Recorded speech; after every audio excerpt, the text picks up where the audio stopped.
আসসালামু আলাইকুম গাইস, আশা করি তোমরা সবাই ভালো আছো। আলহামদুলিল্লাহ আমিও তোমাদের দয়া ভালো আছি। প্রতিদিনের মতন আজকে আসছে তোমাদের মাঝে রান্নার ভিডিও নিয়ে। আজকে শিং মাছ ভুনা করবো। ফার্স্টে কড়াই বসিয়ে দিয়েছি, তেল দিয়েছি, পেঁয়াজ কুচি দিয়েছি।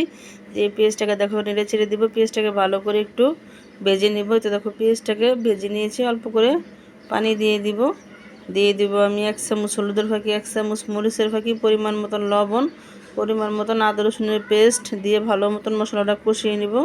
কষিয়ে আমি 2টা টমেটোর কুচি আর 3 থেকে 4টা কাঁচামরিচ কুচি দিয়ে এটাকে ভালো করে কষিয়ে নিব। আর টমেটোটা আস্তে আস্তে রাখবো না, যাতে টমেটোটা একদম গলে যায়, ওভাবে করে ভালো করে আমি কষিয়ে নিব।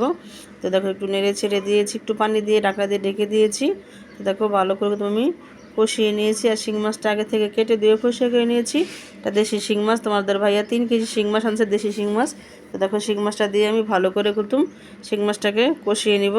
আর তোমরা কেউ রাগ করো না গাইস, এখন ভিডিও ছাড়তে একটু দেরি হয়। রমজান মাস দেখা যায় ইফতার করে একটু নামাজ পড়তে হয়, এই জন্য ভিডিও ছাড়তে দেরি হয়। আবার এখন মার্কেটে যাইতে হয়, বাচ্চাদের জন্য কেনাকাটা করতে হয়, নিজেদের জন্য কেনাকাটা করি, এই জন্য তোমার একটু দেরি হয় ছাড়তে। তোমরা কেউ এটা নিয়ে রাগ করো না। ইনশাআল্লাহ ঈদের পরে থেকে আবার টাইম মতো নিয়ে ভিডিও দিব।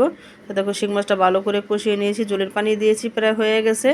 এখন আমি দিয়ে দিব ধনিয়া পাতা কুচি আর দিয়ে দিব একটু জিরার ফাঁকি, কারণ শিং মাছ একটু হালকা ঝোল খেলে খুবই ভালো লাগে। আর তোমরা এইভাবে করে শিং মাছ রান্না করে খেয়ে দেখো, ইনশাআল্লাহ মুখে লেগে থাকবে আর খুবই ভালো লাগবে। শিং মাছ খুলতে একটু ঝোলই খাবে, আমি কিন্তু বেশি ঝোল রাখবো না, মাখা মাখা ঝোল রাখবো।